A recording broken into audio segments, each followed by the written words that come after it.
go. 64 degrees, about 7 o'clock in the morning. And I've got some animals to let out before I can do my video this morning. I'm gonna take you along. So I always start out by letting the dogs out in the morning. And while the dogs are doing their thing, I come up here to my brooder. And this isn't a bee brooder, this is a chicken brooder. This is where I raise chicks. Had some chickens this year lay on some eggs. Them eggs hatched and raised me a bunch of chicks. And I'm gonna feed them right now.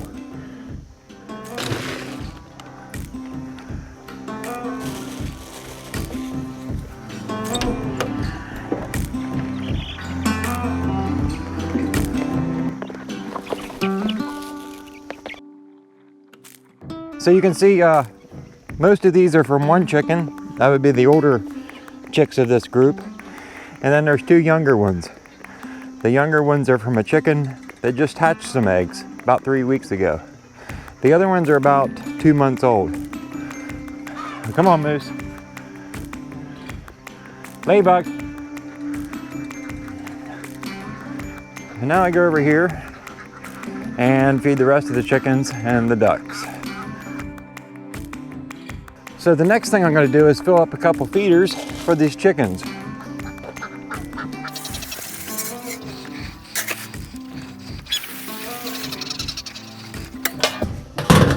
Next thing I always do is go around and let the ducks out.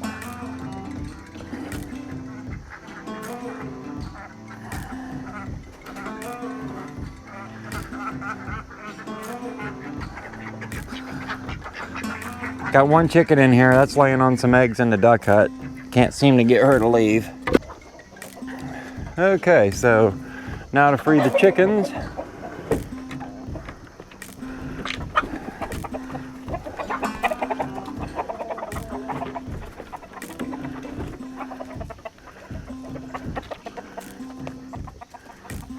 All them chickens and ducks are content. We got the younger chicks over there eating.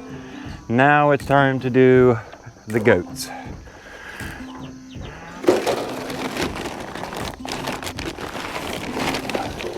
I don't give them much feed. I give them that twice a day. They get it in the morning and in the evening. So this is Big Billy here. That's Annie over there, Mama. I'll put them some in there. And then little girl here likes to eat up here. Come on, girl.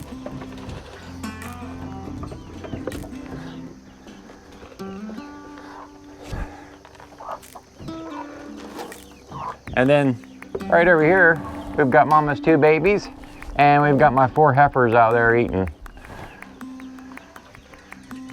That's a little girl, and then's a little buck. And now I have some chicks back here that I need to feed.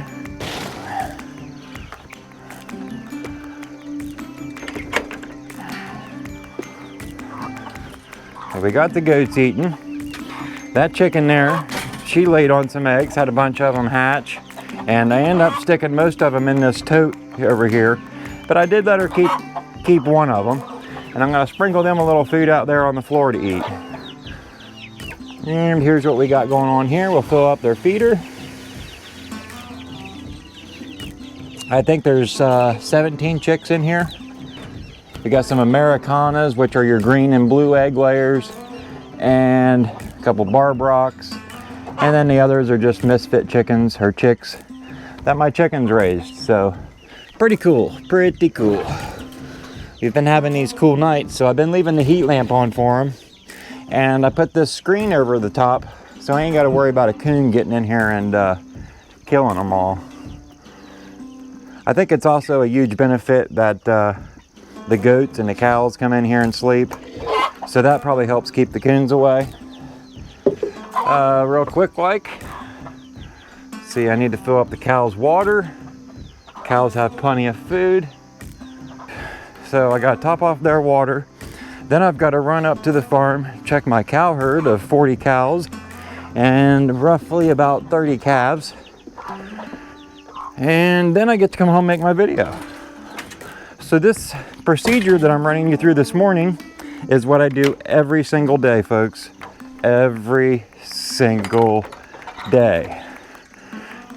So I wanted to share it with you this morning and kind of show you the routine I do. Huh, Moose? Come on, Moosey, let's go. Come on, Ladybug.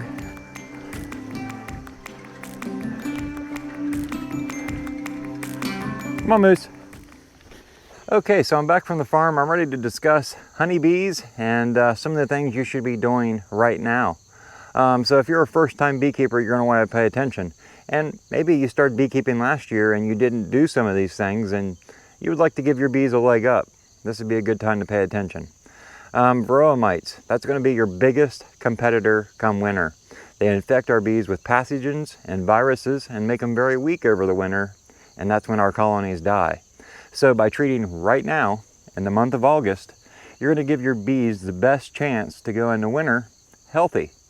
If you wait till November to treat, then you're still going to have sick bees going into winter, and your chances are going to vary. And every year, every single year, it never fails. There's people treating in November and December. And I'm scratching my head like, what are they thinking?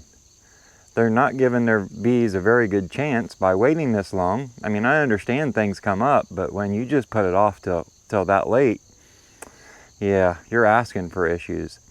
So I'm going to link a video up here in the corner called I Don't Have Varroa Mites, or I Didn't Treat, I Don't Have Varroa Mites, or something to that effect. And, you know, I'd like you to take a couple minutes and watch it.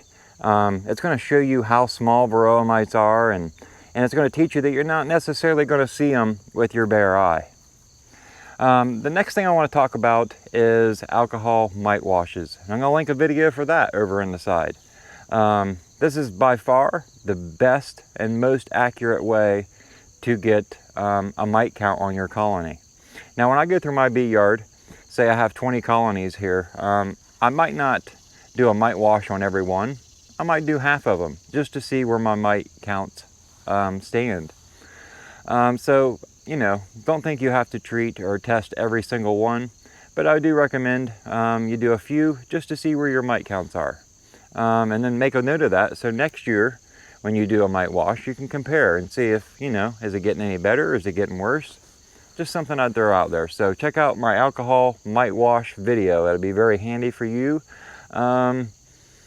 if you're wanting to do a mite wash. Now, there's a lot of people out there that say, I don't do any mite checks, I just treat.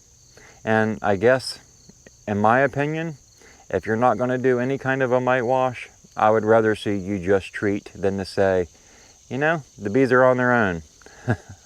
Because they're not going to have a very good chance on their own because of the varroa mites. So at the very least, go buy you a mite treatment and treat your bees. The next thing I want to talk about, feeding. Right now it's still warm and there's not a whole lot of a nectar flow. Fortunately, we do have some, but it's not super strong. Fall plants will be blooming here soon. I'm actually starting to see goldenrod bloom at the end of my driveway, and that's kind of depressing. You know, you see goldenrod, you think fall, and I'm not really ready for what's behind fall. So, you know, I don't really want to see fall come yet. But it is what it is, and the goldenrod's telling me that. So we're kind of in between good nectar flows. So right now, while it's still warm, I am feeding 1-to-1 sugar syrup, and that's 1 part sugar to 1 part water. As it starts to get a little cool, we start to experience our first frost, then I'll switch to a 2 part sugar, 1 part water. So then it becomes 2-to-1. And that's kind of the regimen I use when feeding. So keep that in your tool belt, and you use that as you need to. And remember, as the temperatures drop, switch to the 2-to-1, and that's going to put less moisture in the colonies for the bees to have to fan out of the colony. You don't want moisture dripping back on the bees by any means. Wet bees are dead bees. So I'm also going to link a video over here on the side. It says fall is coming, and it's going to ask for 5 things that you should be doing right now. I encourage each and every one of you to check out that video, and I also encourage you to have a good weekend and a great week. Folks, I'm going to go in and get this video edited, and I'm going to get it up on YouTube for you all to watch, and I hope it's helpful. I don't really have anything else to say this week. Imagine that. Jason's speechless.